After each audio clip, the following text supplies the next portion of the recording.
Jusqu'au bout, les deux principaux candidats s'affrontent jusqu'à faire campagne ce samedi dans la même ville, São Paulo, la capitale économique, où Lula, grand favori des sondages, mène de 7 points d'avance face à son rival Jair Bolsonaro. Une campagne qui se terminera à 22 h samedi, la veille tout juste avant le premier tour. Une campagne qui est un petit peu à l'image de ce dernier débat présidentiel, ce vendredi dernier, agressive et sans aucune proposition concrète, ou presque, pour les 4 années à venir. Les deux principaux rivaux préférant s'insulter ou s'accuser à tour de rôle de tous les maux du pays, préférant rappeler leur bilan respectif. Jair Bolsonaro accuse Lula de la corruption qui a gangréné le pays pendant de nombreuses années, une corruption qui a touché le Parti des travailleurs et qui a poussé le candidat Lula en prison pendant plus de 2 ans, rappelant qu'il est le seul rempart contre la menace communiste incarnée par Lula.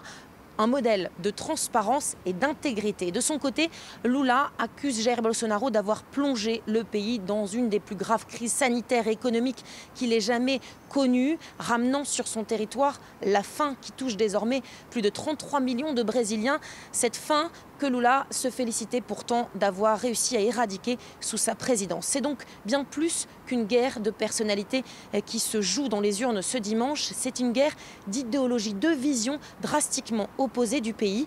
Au nom des deux candidats, de nombreuses agressions ont éclaté partout dans le pays. Certains militants ont même été tués. Jamais une élection n'a été aussi violente depuis la fin de la dictature militaire en 1985. Et c'est ce qui a poussé le tribunal suprême électoral à interdire la circulation des armes de samedi jusqu'à lundi après le premier tour pour éviter le plus possible les débordements lors de cette élection cruciale pour le pays.